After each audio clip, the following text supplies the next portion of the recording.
Oi, gente. Bom fim de tarde para todo mundo. É uma alegria imensa estar aqui com vocês, e sobretudo com essas quatro mulheres maravilhosas: Lorena Lima, Alexandra Saldanha, Gisele de Paula e Daiane Domingos. A gente está aqui com a nossa live Negritude, Corpo e Ensino de Arquitetura. A gente organizou aí 3 pontos de conversa e no final a gente vai abrir para perguntas, então fiquem bem à vontade de escrever as perguntas que vocês tiverem. A gente vai falar aqui, sobretudo, de uma experiência na qual todas nós compartilhamos na Universidade de Santa Úrsula, né, em torno de uma disciplina chamada A1 Expressão. Essa disciplina ela foi montada num novo currículo da escola, que tem uma série de alterações bastante interessantes do meu ponto de vista, e eu tive a honra de ministrar essa disciplina que se dava numa sala, que era o ateliê, que é o ateliê corporal, e essa sala a gente tinha então uma disciplina voltada a pensar o Brasil, né? Como pensar então a arquitetura nesse território sem pensar que nós não somos europeus apenas, né? Que nós somos também indígenas e também africanos. Essa ideia central dessa disciplina, e ela se dava com exercícios corporais. Então a gente quase não falava apenas nos momentos específicos de aquário, que a gente vai conversar aqui sobre o que foi isso. Antes, também é importante eu me apresentar, e as meninas também. Eu sou a Yazana Guizo, sou sócio fundadora da Terceira Margem Arquitetura, sou professora da Faculdade de Arquitetura e Urbanismo da UFRJ, e fui professora e também coordenadora do curso de arquitetura da Santa Úrsula, na qual eu tive a honra de conhecer aí as meninas, né? Então, se vocês puderem fazer uma breve apresentação, cada uma, para a gente poder depois fazer a rodada do nosso primeiro bloco de conversa. Olá, boa tarde. Primeiramente, gostaria de agradecer a oportunidade de estar aqui nessa conversa com todas vocês. É um momento muito importante para a gente desenvolver essa troca. Meu nome é Daiane Domingos, eu sou estudante de Arquitetura e Urbanismo pela Universidade de Santa Úrsula. Tenho uma atuação e estou tendo uma atuação muito ativa na universidade, a qual eu tive a oportunidade de participar do diretório acadêmico, a qual nós desenvolvemos diversas atividades voltadas para os alunos dentro da universidade. Atualmente estou em fundamentos de TCC, então tá aqui nesse momento discutindo sobre um assunto que é extremamente importante e relevante para o nosso atual momento. É muito gratificante para mim. Eu agradeço mais uma vez pelo convite.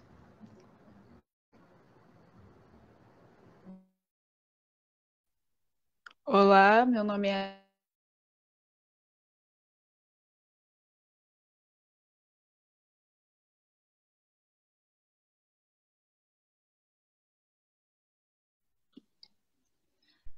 A Alexandra travou para você. Voltei. Voltou. Começa de zero, a Alexandra, porque a gente não conseguiu te ouvir. Ok. Meu nome é Alexandra Solvaia, sou estudante de Arquitetura e Urbanismo da Universidade de Santa Úrsula e estou cursando o 5º período. E é uma honra estar aqui com essas mulheres maravilhosas e muito obrigada pela oportunidade, Yazana.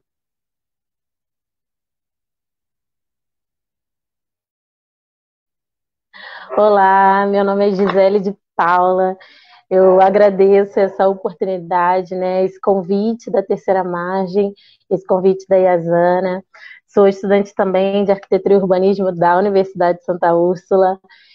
faço parte da primeira turma do curso novo de introdução desse curso, né, que dialoga com o corpo, que dialoga com a cidade, e foi maravilhoso fazer parte, né, dessa primeira turma.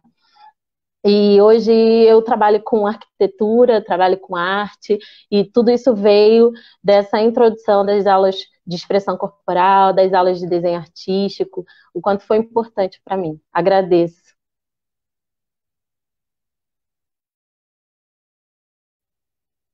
Oi, meu nome é Lorena Lima. Eu também, como minhas amigas, estou me formando esse ano em arquitetura e urbanismo pela Santa Úrsula. Tive o prazer de ter aula com a Yasana, que teve que deixar a gente, mas tudo bem, foi para um lugar muito bom também. Sou curadora e idealizadora do projeto 111, junto com as minhas companheiras Luísa Lorosa e Jennifer Dias. Sou cenógrafa e estou aqui para falar um pouquinho da minha experiência de arquitetura com vocês.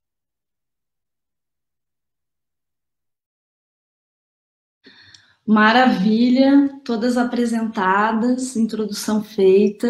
A gente vai agora para o nosso primeiro ponto dessa conversa, né? A gente organizou o primeiro ponto como o corpo de uma mulher negra e bora lá.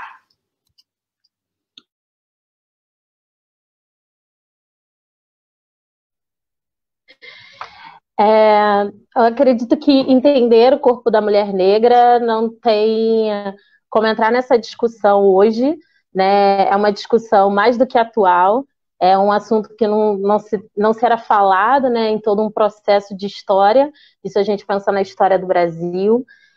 Então eu a introduzo aqui falando da história que ninguém te conta, né? A importância do corpo da mulher negra.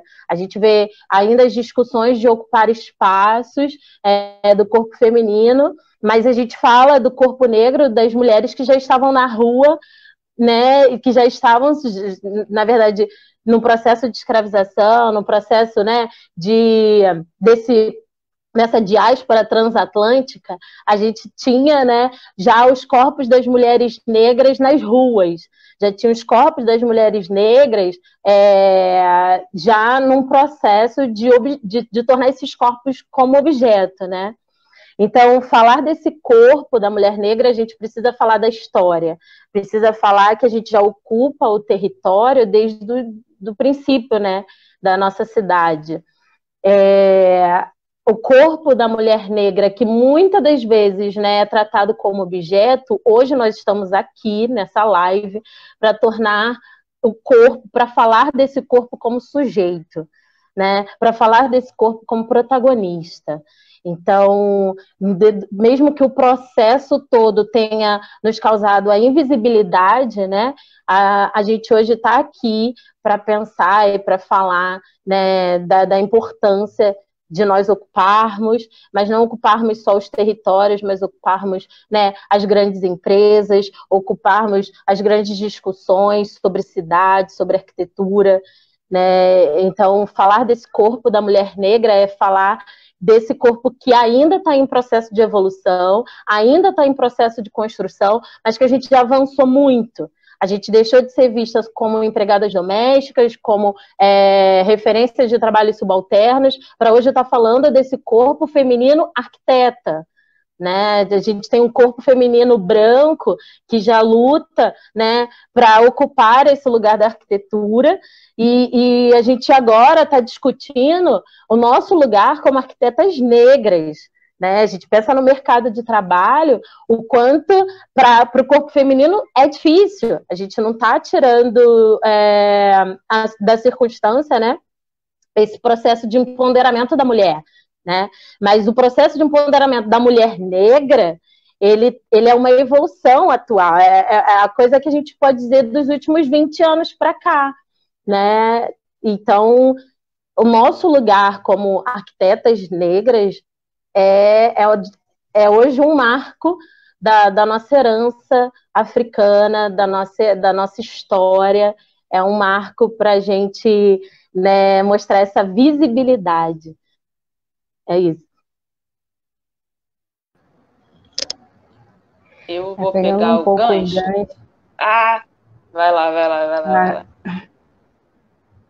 Pegando um pouco do gancho do que a Gisele acabou de dizer, a gente está discutindo isso para desmitificar o corpo da mulher ao longo da história, principalmente o corpo negro, que desde o princípio vem sendo um corpo que é utilizado como objeto e basicamente usado como um corpo sexualizado, um objeto sexual. Então aqui nós estamos para desmitificar que o corpo da mulher negra é um corpo que é morada, que é um elemento de aprendizado, porque a partir do momento que nós somos mulheres negras e que nós aprendemos como o nosso corpo e que ele é a nossa morada, nós começamos a reverberar isso para outros corpos, inspirar outros corpos a partir do nosso corpo. E, como ela disse, no mercado de trabalho é muito difícil ser mulher. E, para além do fato de ser mulher negra torna o processo um tanto quanto árduo. Porque, a todo momento, nós precisamos nos reafirmar como mulheres, nós precisamos provar que somos capazes de fazer ou ocupar esses lugares. E, para além disso, ainda tem a questão racial, que é muito latente. Então, no mercado de trabalho, nós temos que ser mulheres empoderadas e mulheres negras empoderadas. Eu acho que o que é muito importante dizer também é que não existe um corpo mulher negra, né? Cada mulher negra tem sua vivência, cada mulher negra tem sua experiência de mundo, cada mulher negra tem sua experiência como mulher negra e que os corpos precisam ter nome. Isso é muito importante, assim, tem que parar de ser a tia do café, sabe? Os corpos negros precisam parar de ser chamados assim, como, é a tia de não sei o quê, é a cantora de funk. Não, gente, tem nome. E que não importa vocês, no caso, brancos, também terem dois nomes no bolso para falar sempre. Sei lá, Angela Davis, que está na moda, ou a Djamila Ribeiro, que todo antirracista lê, sabe? Eu acho que a gente tem que... não é só ler, é fazer. Não adianta você ler mulheres negras e não colocar isso para ação, né? Não colocar isso para prática. E eu acho que, se a gente pode falar de mulher negra, eu acho que tem uma coisa que todas elas têm em comum, mesmo quando a gente não quer ter, que é força. Porque é cobrado a gente, de alguma maneira, que a gente tenha força. Quando matam um filho nosso, quando matam um irmão nosso, quando matam um amigo nosso, quando matam um preto que nem é do nosso convívio. E isso vai fazendo com que eles tenham que ser fortes, tem que ser forte. E eu acho que isso é ser mulher negra hoje, sabe? É ter que ser forte. Porque eu acho que se a gente não for, a gente, de alguma forma, se mata, não sei. A gente é engolido pela branquitude. Que já nos engole. Tanto que tem muita mulher que nem sabe que é preta. Tem muita mulher preta que acha que não sabe preconceito. Existem N mulheres negras e pretas. E acho que é isso. Acho que a gente tem que parar de ser cobrado um pouco. E eu acho que a gente merece um pouco mais carinho no lugar de cobrança. Acho que é isso. Falar sobre o corpo negro é falar sobre ancestralidade e tentar entender o racismo. A questão da ancestralidade, para mim, é por que nós negros não conhecemos nossa história? Porque quando a gente conversa com um amigo branco, ele sabe exatamente de onde veio a sua família e seu sobrenome, enquanto nós negros não sabemos de onde veio nossa família. A gente vive num país que nega parte da nossa história, que invisibiliza e esconde a história do povo negro e dos povos originários do Brasil. E a fala da ancestralidade é muito importante para entender e afirmar quem nós somos como corpo negro em sociedade. Eu fui entender o racismo de forma madura recentemente, porque eu achava que eu nunca tinha sofrido racismo, porque me faltou uma fala clara e objetiva me dizendo o que era racismo. Existiam ações e falas que me incomodavam, mas eu não sabia o porquê desse incômodo. E quando a gente não entende, a gente não sabe o porquê, a gente não discute, a gente não fala e a gente não resolve, porque a gente não tem propriedade sobre o assunto. E hoje eu vejo o racismo como uma ferida maltratada. Se a gente não cuida dessa ferida, ela infecciona, essa infecção aumenta, entranha no nosso corpo e pode causar uma infecção degeneralizada e nos levar à morte. O racismo, ele está entranhado na nossa sociedade sistematicamente e estruturalmente. E para tratar essa ferida, a gente precisa discutir, a gente precisa falar com os amigos, com as famílias, os mais próximos. Só a fala não é o suficiente, mas já é um começo, porque a gente precisa de ações para que o corpo negro não seja alvo do Estado, para que o corpo da mulher negra não seja objetificado e matado diariamente, para que quando a gente estiver nas grandes emissoras, a gente não ocupe o papel da empregada, da amante, do malandro, enfim. O corpo negro, ele é marcado pelo sistema, é marcado de história e marcado de muita cultura. E o sistema tem medo que a gente tenha cultura, porque com a cultura a gente entende política, a gente entende história e a gente sabe que é cidadão e tem direito.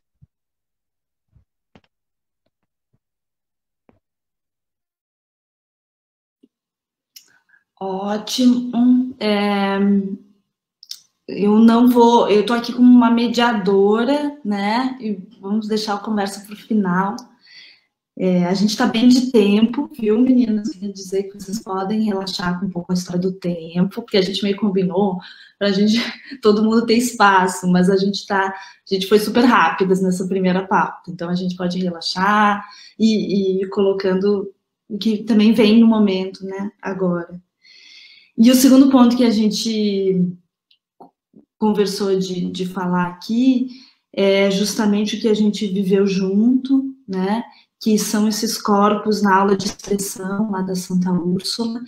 Então, como muita gente deve ter entrado na live meio agora e perdido a introdução, a primeira que falar poderia dar uma contextualizada de novo para o pessoal entender do que a gente está falando, né? Um currículo de arquitetura que tem uma aula de expressão no qual a gente tem um contato com a matriz Tupi, primeiro, depois com a matriz Afro e, por fim, com a matriz Lusa, que é uma homenagem declarada a Darcy Ribeiro, né, e uma tentativa de entender esse território no qual a gente está, que a gente chama de Brasil.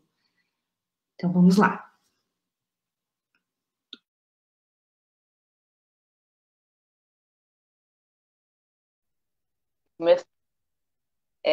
Eu acho que uma coisa que fica clara para mim nessa aula para quem não sabe, essa aula é uma aula basicamente de corpo.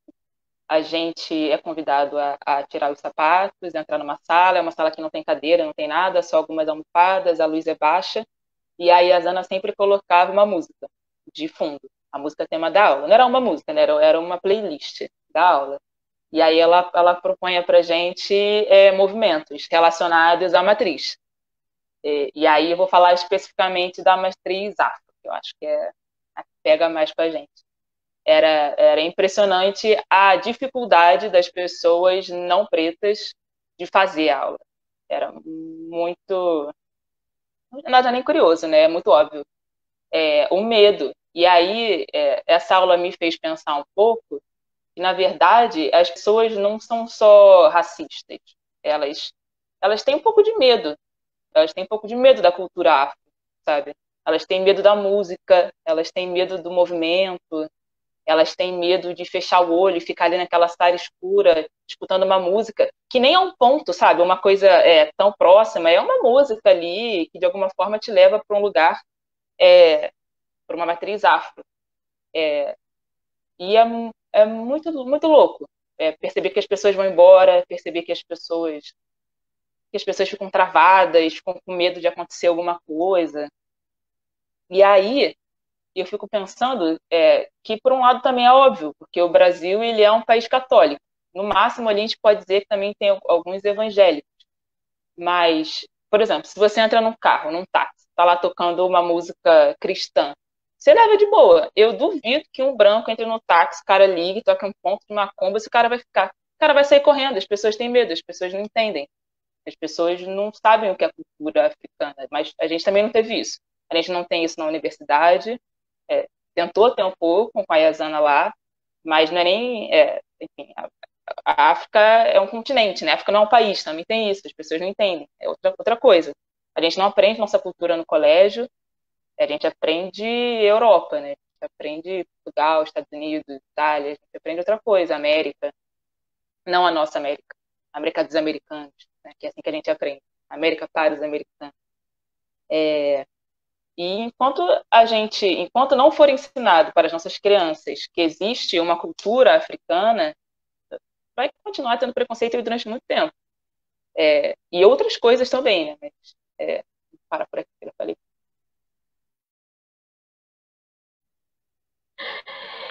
É legal que a Lorena introduziu, né, as formas, né, de absorção da aula, mas é legal entender que tanto a matriz tupi quanto a matriz afro, também ainda da introdução, né, faz também parte de um apagamento, né, de um epistemicídio da história, né? A gente tem a ausência, né, do contexto histórico, a importância de entender a natureza a partir dos indígenas, de entender a natureza a partir do corpo negro, de entender da potência que tem as nossas florestas, né?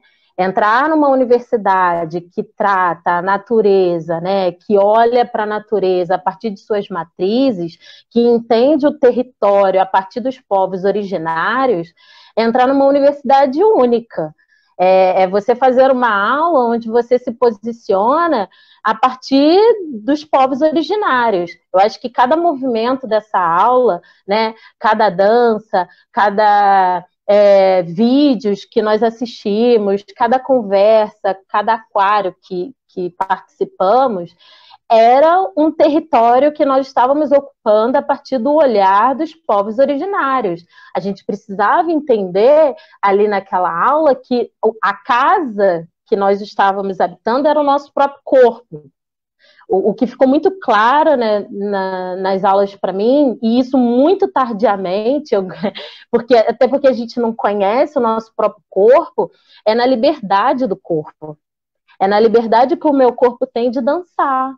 E que seja dançar as músicas indígenas ou as músicas africanas, mas dançar, a liberdade de dançar, a liberdade de tocar o outro, a liberdade, né, de experimentar o espaço. Eu lembro uma vez que eu saí da universidade e fui abraçar uma árvore. Aí você pergunta, você abraçou uma árvore? Eu abracei uma árvore porque eu entendi que eu precisava olhar para a natureza a partir do meu próprio corpo, sentir a natureza a partir do meu corpo. Então, essa aula de expressão corporal, para mim, foi o reconhecimento das minhas matrizes. Eu brinco dizendo que se eu não viesse negra a esse mundo, eu viria indígena, eu viria tupi. Então, é isso. O quanto essa aula reverberou no reconhecimento do meu próprio corpo.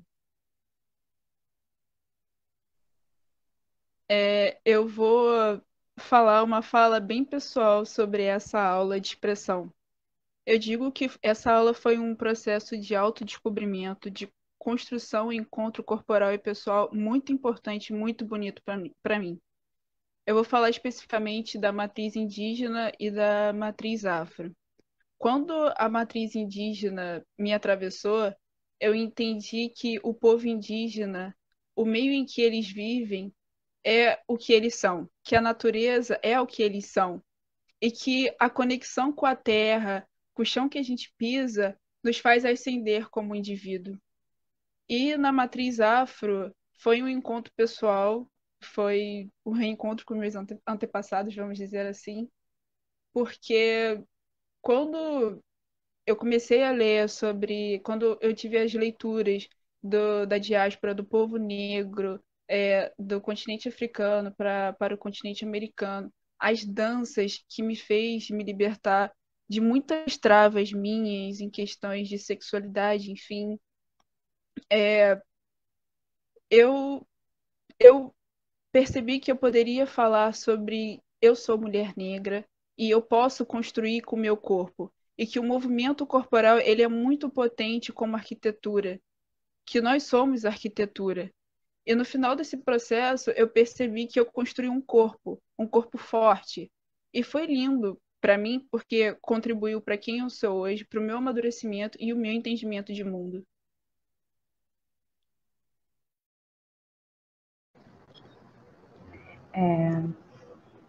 As aulas de expressão corporal, elas afetaram tanto o meu lado como arquiteta, quanto o meu lado pessoal. Porque muitas pessoas, elas nascem com sensibilidade e outras pessoas,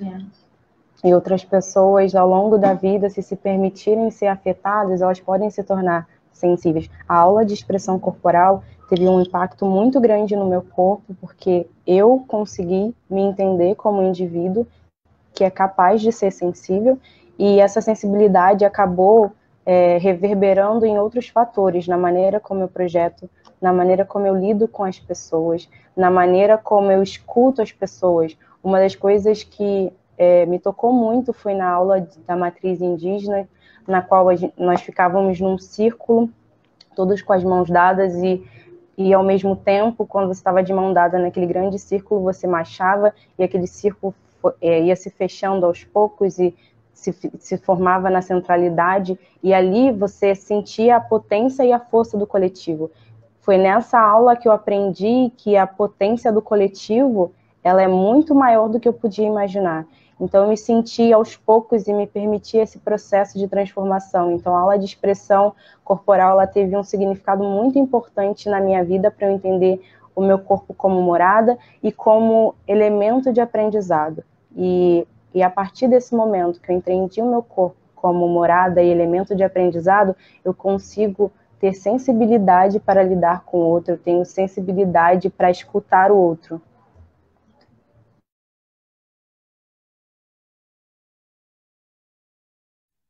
E aí eu vou fazer uma pergunta, já que a Dana não está aqui. É, que eu fico pensando agora, já que você falou isso, Dai, do corpo, da sensibilidade com o corpo, eu fico me perguntando se as pessoas não negras tiveram isso, ou se ficaram ali tão travadas que não se permitiram. E aí eu acho que se permitir é uma coisa que a gente tem de qualidade. Eu acho que a gente permite muito a gente, corpos negros. Eu acho que a gente é um pouco mais, a gente está mais disposto a aprender, a escutar. Por mais que às vezes a gente tenha que ficar reafirmando algumas coisas, ensinando, reensinando, o que é muito, muito, muito chato, ficar falando de preto para branco, mas em algum lugar isso funciona de alguma forma, eu acho que o contrário falta muito, sabe? Eu acho que falta essa abertura mesmo do branco.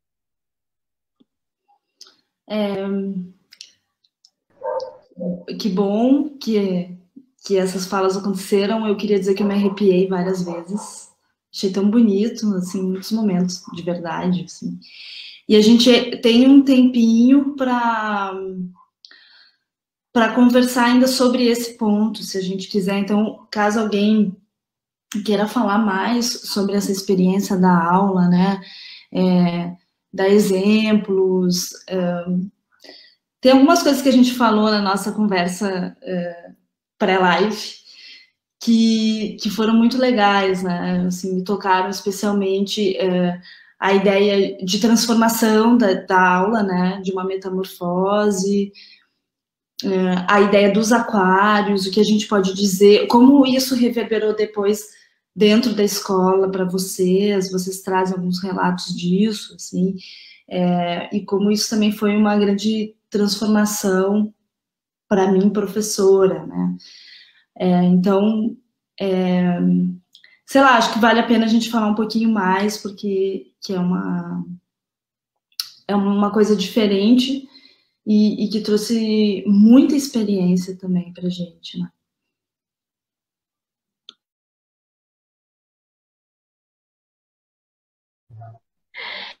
Vou começar. Aproveitar que tem tempo, eu gosto de falar. Uma das experiências, né? A aula de expressão corporal realmente me deram muitas experiências, mas eu vou citar aqui, como eu disse a Zana, de transformação. Numa releitura, né, da obra da Lygia Clark, eu fui tocada a partir, né, de alguns dispositivos que a Yasana introduziu durante a aula. E naquele dia eu realmente tinha só ido para a universidade, era um corpo cumprindo as suas funções. Mas quando eu participei da aula, né, por alguns, eu vou tentar descrever para vocês que objetos são esses, né? Era um saco plástico com um pouco de água dentro, numa releitura da obra da artista Lygia Clark, né? Onde ela narra a necessidade, né, do corpo ter contato, o contato mesmo, né? E quando eu deitei no chão, e naquela, como disse, já foi falado, né, em músicas maravilhosas de introdução, eu deitei no chão e nós começamos um processo de respiração. E depois do processo de respiração, a gente passou por um processo de sentir o próprio corpo, de sentir os pés, de sentir os braços, de sentir o tórax, né, os joelhos. E logo após houve essa imersão, né, com esse objeto. E quando eu ali, de olhos fechados, totalmente relaxada, fui tocada por esse objeto, a sensação que eu tive foi, e aí parafraseando, né, o Ayrton Krenak, nosso corpo é 70% água, isso é claro, porque quando a água me tocou, quando aquele saco com água me tocou, aquilo foi uma transformação. Eu senti o meu corpo transcendendo e eu pude experimentar uma outra forma de ser tocada. A minha relação com a água é muito grande, mas naquele momento eu fui tocada por um objeto, mas não só por um objeto, mas pela atmosfera que estava no ambiente. Eu posso dizer que cada experiência que eu tive na aula de expressão corporal foi me reconhecer no espaço, né? Me reconhecer naquele ambiente. Então, essa foi uma experiência maravilhosa. Eu levantei chorando, fiquei horas chorando, porque às vezes a gente passa tanto na correria do dia, né? A gente passa por N sensações, mas essa sensação me marcou muito.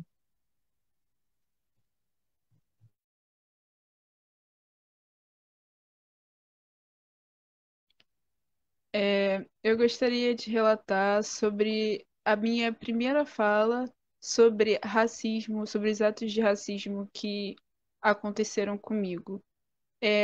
O aquário, que é uma dinâmica para além da sala de expressão, uma dinâmica que ocorre numa roda. Existe uma roda grande e uma roda menor no centro dessa roda maior, com 4 cadeiras, onde 3 pessoas se sentam e uma cadeira fica vazia. E a pessoa que se sente à vontade ou tem empatia pelo assunto, ela se senta na 4ª cadeira vazia e uma pessoa que já estava na roda se levanta e assim a dinâmica ocorre. E a gente estava debatendo sobre a matriz afro e majoritariamente a sala era composta por pessoas brancas.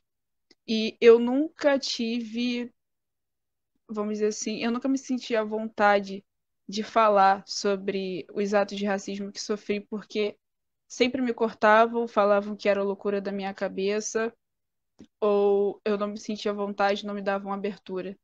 E essa sala, pela primeira vez, eu me senti à vontade de falar. E muitas pessoas se sentiram tocadas pelo fato de uma pessoa, uma colega de classe deles, sofrer racismo, de eu entrar num local e me tirarem desse local com olhares.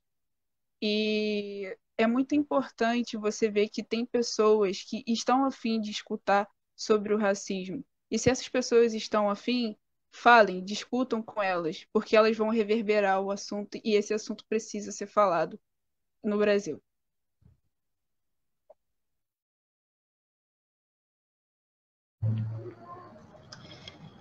Com as aulas de expressão corporal, eu aprendi a ter sensibilidade. E o aquário, ele foi muito importante no sentido de me posicionar. Eu entendi que eu era uma... Você pode ir um pouquinho para o lado, porque o seu rosto está bem na marca do programa, Outro lado, o outro. Mais um bocadinho. Aí, maravilhosa. Vai lá.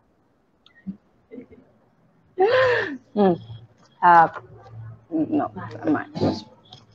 Pronto. Aqui.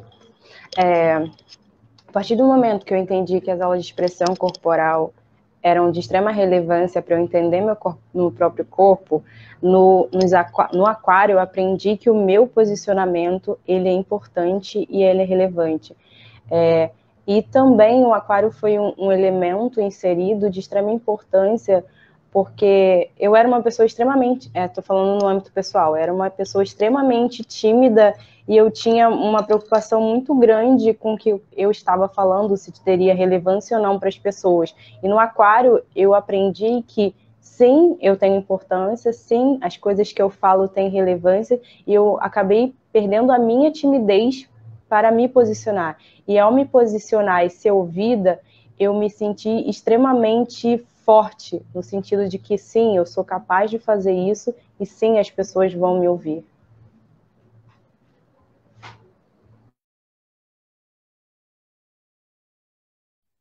Eita, aquário.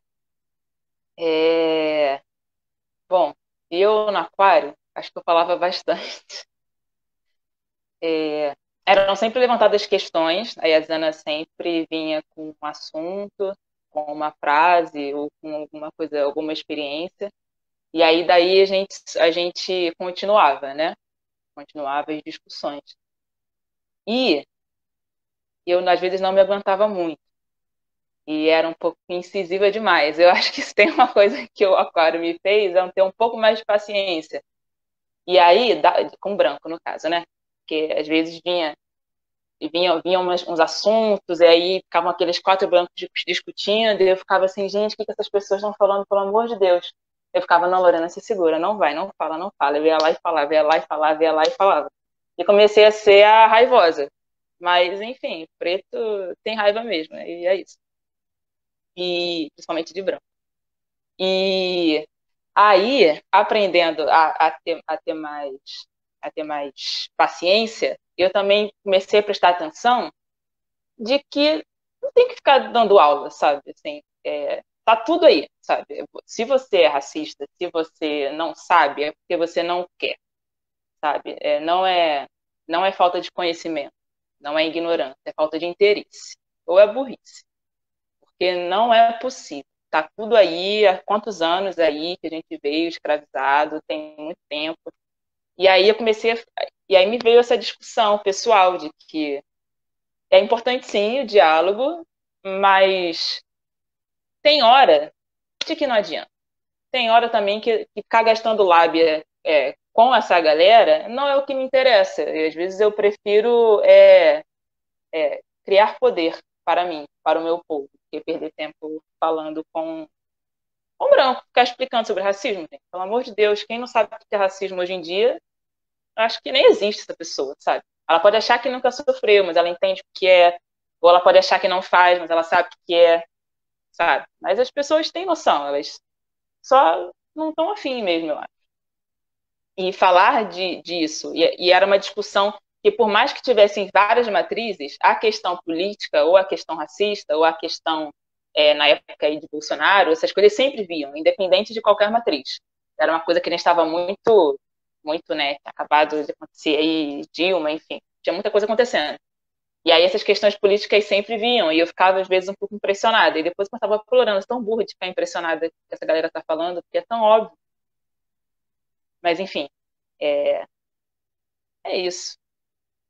Sei, mas me deu uma coisa pessoal de ficar pensando sabe, onde está o meu lugar?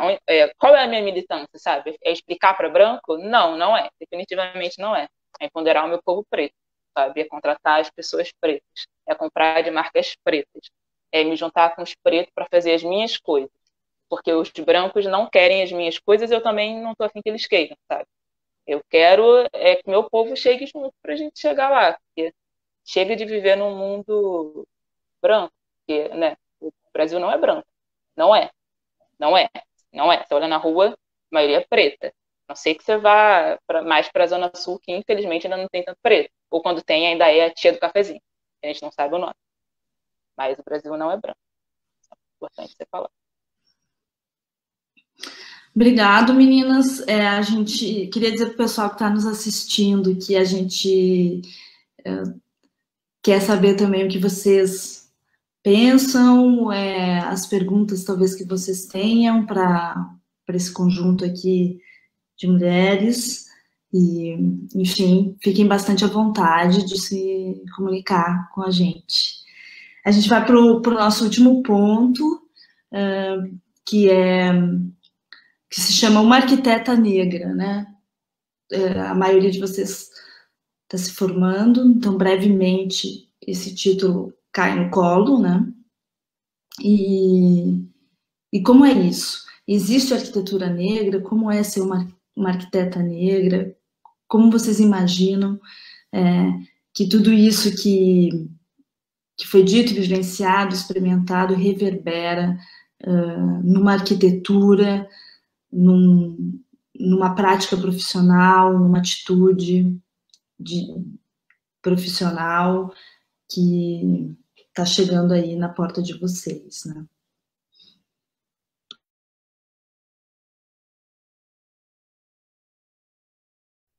Lá vou eu. Primeiro eu queria falar, vou falar sobre a formação quando ela chegar, mas eu acho que a gente tem que falar um pouco sobre o que é a universidade, né? A universidade é um lugar branco, feito para branco, que agora os pretos, no tempo para cá, os pretos eles não ocupam, porque aquele lugar não deixou de ser branco, a gente não está ocupando aquele lugar. A gente está frequentando um lugar branco, isso é muito importante ser dito.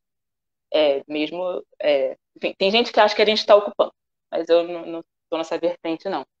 E cada pessoa tem uma relação com a universidade, eu acredito. Tem gente que quer se formar, seja em arquitetura, engenharia, direito, medicina, para provar para si e para o mundo que ele pode sim estar naquele lugar embranquecido, que a gente pode sim ocupar esses espaços.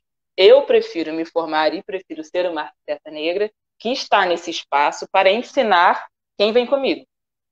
O meu lugar é esse, eu estou aprendendo para passar adiante. Eu aprendo aqui, vou continuar aprendendo, que eu quero continuar estudando, mas para levar meu povo junto. Quase sempre, quando eu contrato pessoas, eu tento contratar pessoas negras, ou periféricas, a galera que não sabe, o pouco que eu sei, eu ensino, e o muito que eles sabem, eu peço, pelo amor de Deus, para me ensinar também.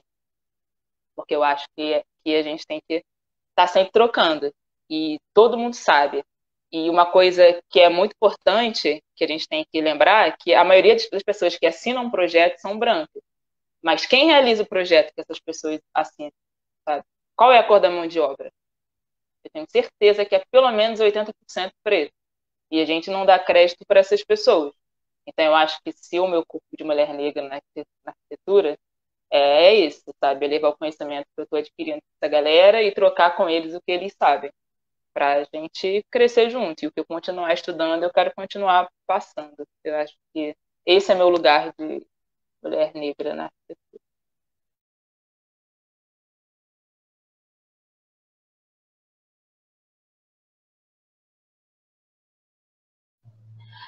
Vamos lá. O meu lugar de mulher negra, arquiteta, urbanista. Pensar assim, né, que como a gente vem agora nessa conversa, fazendo toda uma construção, né, de história, né? Hoje dizer, eu chego em qualquer espaço que eu ocupo, eu já falo, oi, tudo bem? Eu sou arquiteta. Pelo orgulho de estar me formando numa universidade e me formando, né, numa estrutura, né, que de fato se tem muito poucas mulheres formadas em arquitetura. A gente fez as Arquitetas Negras, né, que é um coletivo, né, recente, levantou alguns dados onde nós não somos nem 5%. Né? Então, pensar, né, num Brasil que 59,9% da população é negra e que no CAU, né, no censo de 2010, 63,4% forma mulheres, Nós, mulheres negras, não somos nem 5%. Então, eu tenho muito orgulho desse lugar que eu cheguei. Eu, como a Lorena falou, né? A gente vai ensinar os próximos, né? Porque se a gente ocupou esse território, é para a gente levar esse legado, ensinar, abrir, né, caminhos, assim como nos foi aberto.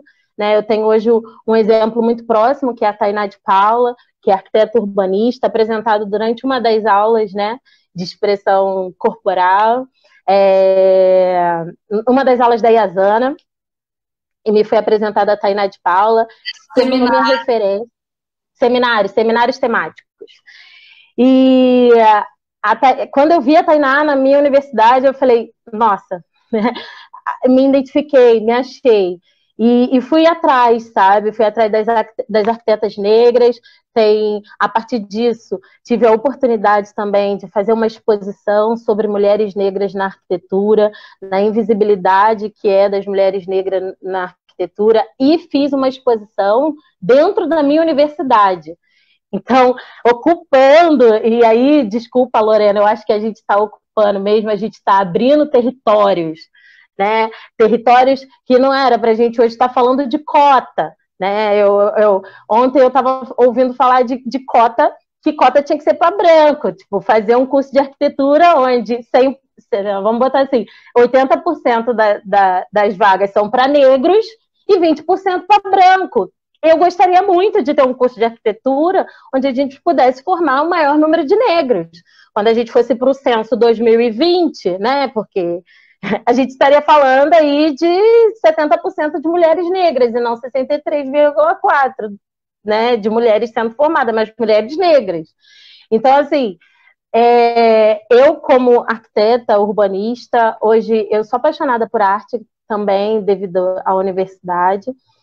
E eu quero muito, para o meu futuro, trabalhar com arquitetura e arte, porque essa linha tênue que junta essas duas disciplinas me emociona, me cativa, mexe muito com a minha criatividade. E assim como a história tentou nos impedir, né, de ter direito a estudo, de ter direito a conhecimento, e ainda nos impede, ainda é um caminho de luta. Eu quero ocupar, sim, eu quero conquistar os meus espaços de arquitetura e arte. Acho que esse é o viés que eu quero trabalhar, que eu quero levar, porque a arte é vida e nós somos arte, né?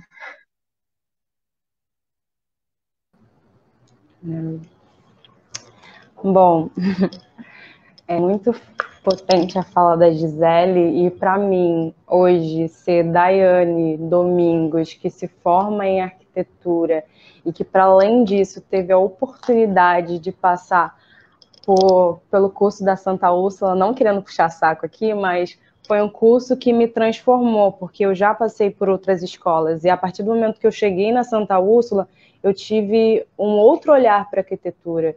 A arquitetura que o curso me ofereceu me fez transbordar como pessoa, me fez transbordar como profissional. E hoje eu me formo em arquitetura, não quero só me formar, mas eu quero transbordar e, a partir disso, transformar a vida das outras pessoas, projetar com afetividade, sensibilidade e empatia, e mostrar às outras pessoas tudo isso que eu aprendi. Uma coisa muito importante que eu aprendi com o curso foi a empatia, você saber escutar o outro e você ter essa sensibilidade ao projetar. Porque quando você escuta, significa que você é sensível. Então, para mim, hoje, eu me transbordo ao me formar pelo curso de arquitetura da Universidade de Santa Úrsula, e esse desejo em mim é latente para projetar para pessoas, para transformar a vida delas e também, a cada dia, me transformar, porque acaba sendo uma troca, e a troca, em muitos casos, é extremamente rica. Então, Agradeço a todos aqui, que eu estou muito feliz por esse curso ter me proporcionado esse transbordamento como pessoa.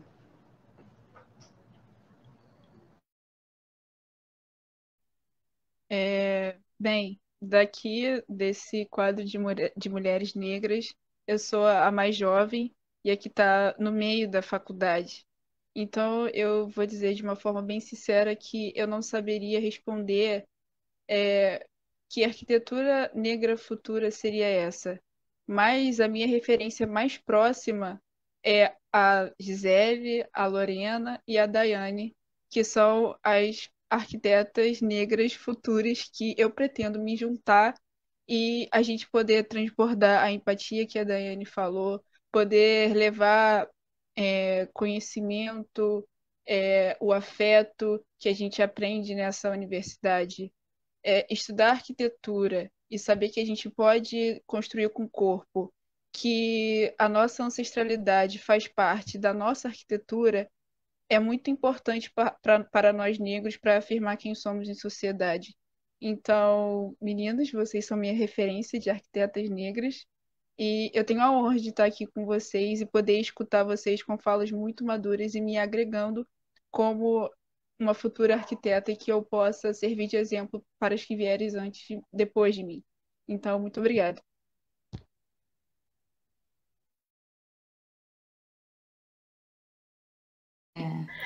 Que responsabilidade, hein, Alexandra? Que responsabilidade você está dando, hein? Mas assim, Joyce Berti, Tainá de Paula, Gabriela Gaia, Gabriela Matos, são minhas referências e eu vou ter o prazer de também poder lidar com toda essa gama de informação que a gente acaba recebendo, mas que nos constrói. Eu acho que é isso. Eu espero que você, no quinto período, foi um período para mim, foi divisor de águas. Eu saí do emprego e falei, eu quero me dedicar à arquitetura. E fiz isso. E fiz porque eu realmente acredito que é um outro caminho, sabe? Que é um outro olhar para a cidade, um outro olhar para a gente mesmo, né? Para a gente, quando hoje lida com o cliente, você diz, olha, arquitetura não é só construir, arquitetura é corpo, arquitetura é alma, arquitetura é experimentar, é sentir. E assim como elas foram minhas referências, eu estou muito honrada em ser essa referência. E que a gente seja referência para muitas e muitas outras meninas e homens e meninas que se formem em arquitetura. Vamos sim, vamos multiplicar. A gente hoje nós temos, através de um artigo, né, da Raquel Freire, ela conseguiu relacionar 31 mulheres arquitetas do mundo. Eu espero, né, com a contribuição dela, escrever aí milhões de mulheres negras da arquitetura no mundo, porque a invisibilidade também é um processo de apagamento, sabe? É um processo de dizer assim, olha, vocês estão se formando, mas cadê vocês? Né? Então a gente tem que aparecer sim, a gente tem que estar participando dos coletivos, tem que estar escrevendo sobre a arquitetura, a gente tem que estar produzindo sim arte, produzindo construções, para a gente poder escrever aqui, ó, dizer assim, ó, eu estou aqui e esse campo agora é preto. Essa disciplina agora é preta. Ela não é só branca, patriarcal, ela agora vai ser matriarcal, ela vai ser mulher negra. É isso.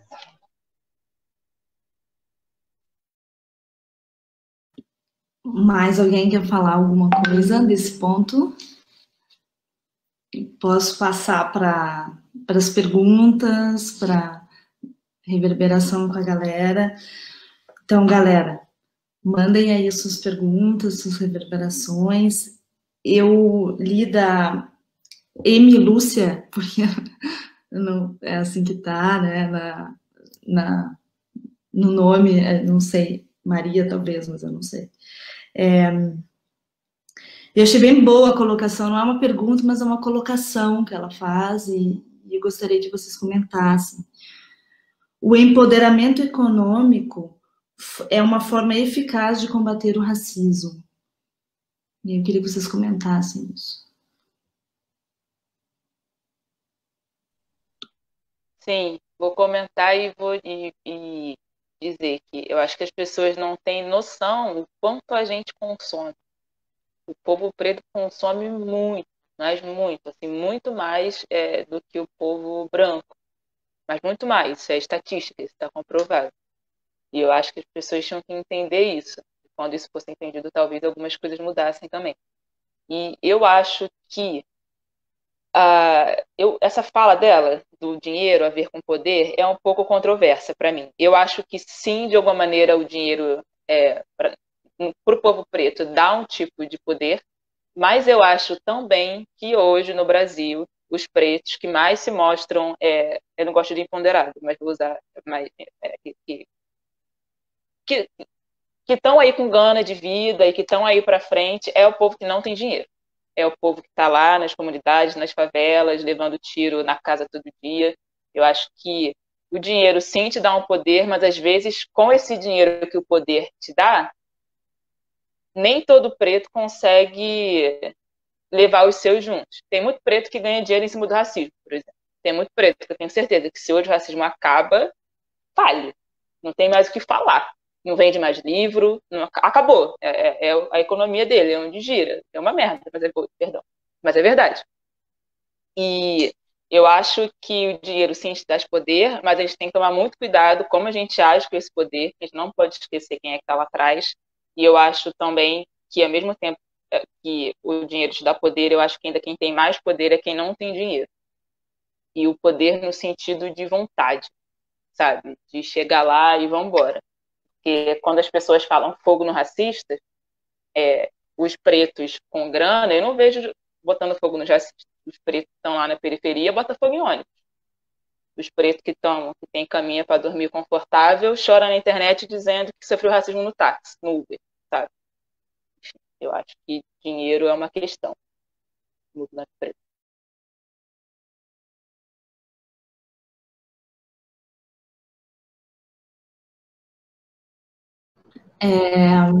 Tem mais uma, da Fernanda Carvalho. Meninas, depois dessa experiência de transformação que a disciplina proporcionou, o que vocês diriam para suas versões mais jovens e o que gostariam de dizer para outras jovens negras que entram agora ou gostariam de entrar no curso de arquitetura?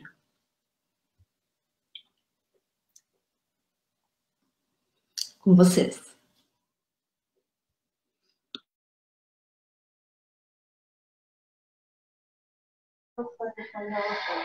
Olha, eu vou responder essa, acho que dá para a gente deixar um recado para as meninas mais jovens, mas eu vou fazer só um adendo na pergunta anterior, tá? Vou me posicionar. Quando eu entendi a pergunta, posso ter entendido de uma forma diferente, mas o empoderamento, sim, ele permite, sim, acabar com a estrutura de racismo quando a gente fala de construções, quando a gente fala de pensar arquitetura acessível. Tô levando para um outro ângulo, mas só para problematizar mesmo, porque vale entender que quando o povo entende que consegue construir, né, que consegue... Hoje eu estava vendo, e aí eu vou fazer um link, tá? Eu estava vendo construções com bambu, tá? Bambu, material, natureza.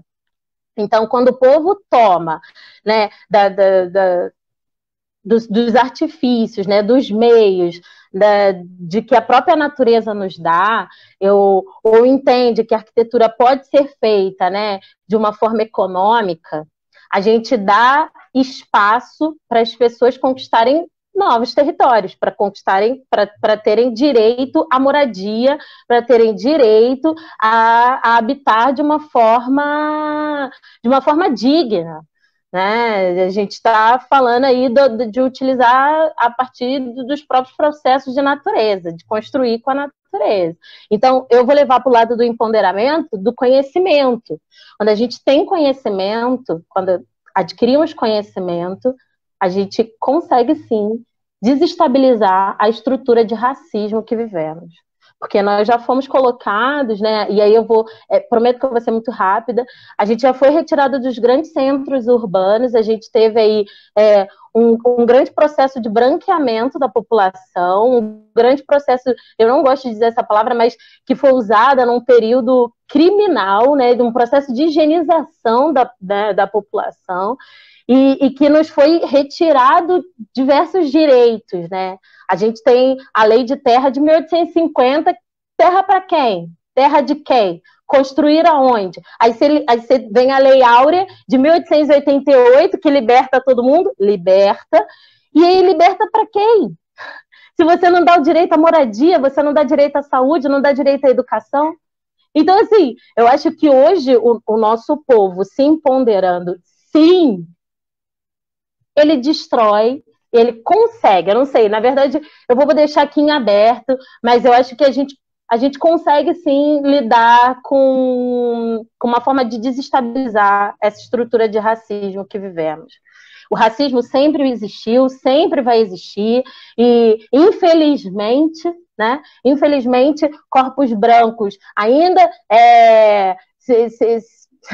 ainda utilizam dos seus privilégios para nos colocar cada vez mais longe né, dos nossos privilégios, dos privilégios que nos foi negado. Então, assim, se nos empoderarmos, vamos sim, pelo menos ter direito de lutar.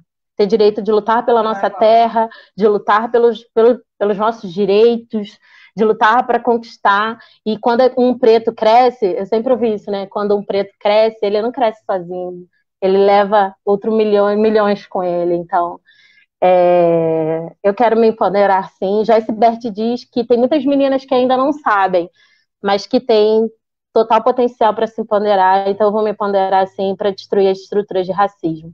Mas, sobre a pergunta anterior, desculpa, as jovens arquitetas, futuras arquitetas, eu confesso para vocês que hoje eu falo, né? Hoje eu falo, oi, eu sou arquiteta e urbanista, ainda estou aprendendo muito, ainda preciso aprender muito mais sobre arquitetura e urbanismo. Quero sim fazer mestrado, sei que é o meu caminho mais próximo, quero sim poder fazer doutorado, quero ser chamada de doutora sim, porque assim, para vocês que vão entrar, é um caminho difícil, eu não vou negar. Fazer 10 períodos é para fortes. Ainda mais, assim, eu vou falar do curso de arquitetura, não é um curso... Nas faculdades públicas, você tem o custo de passagem, você tem o custo de alimentação, e nas faculdades privadas, você tem, além desses custos, você tem o custo da universidade, né? E não é barato. Então, assim, para vocês que vão se formar, independente de público ou privado, se formem, carreguem não só o canudo, mas carreguem todo o aprendizado, porque, assim como para mim foi um divisor de águas, eu acredito que para vocês vão ser assim, transformador também. Então, vale se dedicar. O dia de agora vou falar assim, pessoal, tá? O dia de uma arquiteta dura 30 horas, gente. Ou vamos botar aí 35 horas. A gente sai da universidade e a gente vai para casa e é como se a gente fizesse jornada dupla, porque não para. Então, assim, não é fácil, mas é gratificante, é enriquecedor, vale sim, vale dialogar com muita coisa, é muito bom. Eu vou dizer uma coisa muito rápida, é uma frase só. Se formar não é garantia de emprego.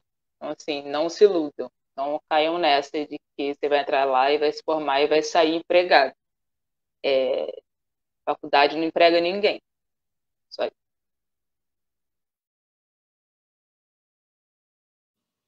Mais alguém quer responder essas perguntas? Ou não? Daiane, Alexandra, tá tranquilo? A Dai quer? Sim. Dai, você fechou o microfone de novo. Você fechou, abriu e fechou. Abri. Eu gostaria de falar da primeira pergunta. Uma vez que nós, público negro, somos o público que mais consumimos, acho que isso está muito relacionado, o poder, esse empoderamento da pergunta, está muito relacionado do porquê nós, como negros, não consumimos ou então nós não apoiamos outros negócios de negros.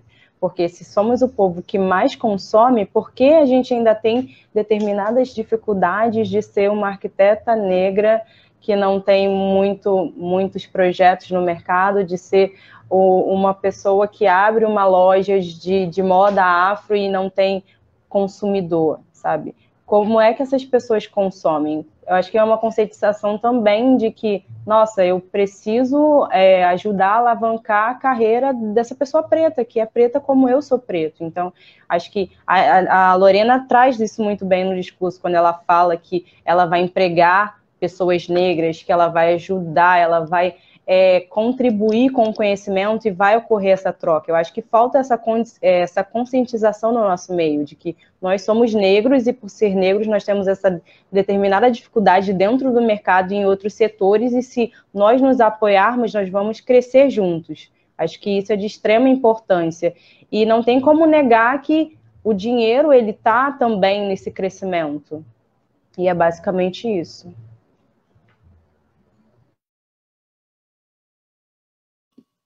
Obrigada. Alexandra? Então, quer ou não? Não, quero falar nada não. Já basta porque as meninas falaram que foi maravilhoso. Tudo bem. A gente tem um pedido de divulgação de uma parceira, professora, amiga, feminista, de uma mesa que vai acontecer, Arquitetas Negras e Interseccionalidade, da Academia à Cidade, lá na Universidade Federal de Alagoas, no canal do YouTube da Universidade. Tá aí o link nos comentários, gente. É dia 15, segunda, portanto, 18 horas, tudo a ver com a nossa mesa, então, legal a gente chegar lá também. Eu queria, então, dizer aqui, numa fala já de início de um encerramento da nossa live, queria agradecer vocês todas, dizer que eu só estou aqui porque a gente não tem nenhum professor negro na escola, né? Eu acho isso bem importante de pontuar. Foi pontuado na nossa pré-live essa questão, foi pontuado também pela Anne, que é uma outra futura arquiteta negra que não pôde estar aqui com a gente, mas que também está junto com a gente, de alguma maneira, né? Essa necessidade, então, de que o povo preto ocupe, né, e aí talvez ocupe, né, Lorena, a academia, não só tomando o lugar dos brancos, mas mudando as lógicas do que é a arquitetura, né? Que eu acho que é por aí que o feminismo vai, né? Porque além de colonial, a arquitetura é muito patriarcal também. Então, como a gente estuda e de onde vem, todas as nossas ferramentas de trabalho, a própria história da arquitetura, tudo está muito, muito ligado a um modo colonial e patriarcal de produzir mundo, né? Então, quando a gente tem essa abertura, a gente está disputando esse imaginário, né? Quando a gente traz uma força indígena, traz uma força africana, traz uma força feminina para dentro da escola, e trazer força também disputar o que não é normalmente aceito como arquitetura. Eu queria trazer isso, assim, para essa fala, sabe? A dificuldade de fazer esse espaço do ateliê corporal na escola como um espaço que era necessário para a faculdade de arquitetura. Porque ele seria necessário para uma faculdade de dança, né? No imaginário hegemônico. Mas para uma faculdade de arquitetura, talvez não, né? E não foi. No início, ele foi bastante questionado, chacota até mesmo, da escola. E eu acho que isso tem a ver com o não espaço da existência de outros modos, né? Tem a ver com racismo, né? Com tudo que foi negado também ao longo de todo esse tempo. As lógicas, né? A cultura, tudo que vai sendo negado de um certo conjunto de mulheres afetivas que foram literalmente assassinadas nas fogueiras europeias, de uma negação da possibilidade dos indígenas existirem no próprio território deles, e de uma impossibilidade expressiva em todos os sentidos do povo negro. Então, enfim, me vem muito essa fala, assim, de ocupar e transformar as lógicas do que a gente entende como ferramenta de arquitetura, de como a gente entende como arquitetura, e isso não porque a gente quer ser diferentona, isso porque o mundo está falindo, isso porque essa lógica colonial e patriarcal está nos levando a um abismo no qual a gente não tem mais terra para viver, certo? Então, quando Gisele fala da força da natureza, que é pensar uma cultura africana, da força da natureza, que é pensar uma cultura indígena, né? Eu acho que a gente está falando aí de um futuro que não é sustentável, mas é de uma ecologia radical, de um outro modo de habitar a Terra que a gente está precisando radicalmente habitar, e que essas culturas são rainhas. Eu, como branca, quero dizer que a branquitude tem muito que aprender com a cultura africana e com a cultura indígena, porque são culturas que nunca se separaram da terra. E esse resgate a gente está precisando fazer urgente, né? Então, mais do que urgente, a tomada, a ocupação do construir as nossas cidades e as nossas habitações, dessas lógicas africanas e indígenas, certo? Vou abrir aí para cada uma falar sua fala final e a gente dá um tchau para a galera.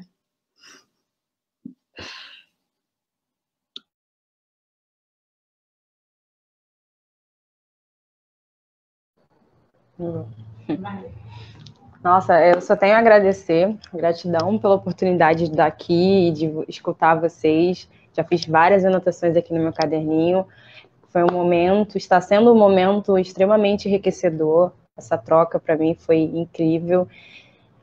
E bora transbordar, galera. Bora ocupar o mundo, ocupar as universidades, ocupar os espaços que são de direito nosso. E a gente tem o direito de ocupar o lugar que a gente quiser. Vamos desmistificar essa fala racista de que o lugar da mulher é na cozinha. O nosso lugar é onde a gente quiser estar. E basicamente é isso, galera. Bora ser arquitetas incríveis, vamos fazer história e inspirar outras pessoas, assim como diversas outras pessoas nos inspiraram.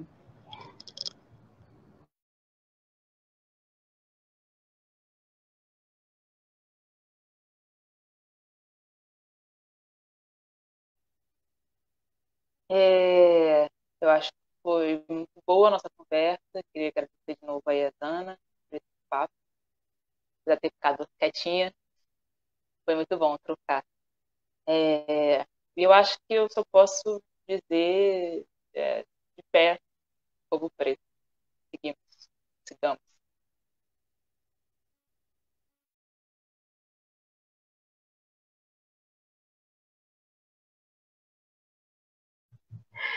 Eu também quero agradecer. Quando eu recebi esse convite, eu fiquei muito boba. Eu fiquei muito feliz. Realmente, esse pequeno quilombo, Yasana, que você fez nessa noite, né, nesse início de tarde, noite, esse pequeno quilombo é um quilombo de afeto, é um quilombo, né, de reciprocidade, é um quilombo, né, de troca. Então, eu me sinto muito feliz por fazer parte desse quilombo hoje. Agradeço a Terceira Margem, agradeço as meninas e terminando assim, eu vou falar uma frase que eu acho muito boa, sabe? Que eu guardo para a vida, que é: temos que mudar as nossas próprias mentes. Temos que mudar os nossos pensamentos a respeito um dos outros. Temos que nos aproximar de modo caloroso. Malcolm X. Pensar, eu poderia citar muitos outros versos, mas esse termina com a forma calorosa que a gente termina essa conversa hoje, né? Eu me sinto abraçada porque é um tema que tanto me afeta por ser mulher negra, né? Então não poderia ser diferente. Eu estou muito feliz. Obrigada. Eu queria agradecer de estar aqui na presença dessas mulheres incríveis, com falas maduras que me atravessaram e me agregaram muito, porque eu sinto que ainda me falta amadurecimento para ter uma fala como a delas, um repertório. E elas estão me dando esse repertório, me enchendo de afeto e carinho. Eu me senti muito abraçada por vocês me incentivaram a falar, que é uma coisa muito difícil para mim falar. E obrigada, Iazana, novamente pela oportunidade. Como a Gisele disse, eu fiquei abobada quando eu recebi a notícia para participar da live. E estar aqui é sair da minha zona de conforto. E eu quero dizer, como mulher negra, que nós somos potência, nós somos fortes e juntas a gente consegue muita coisa.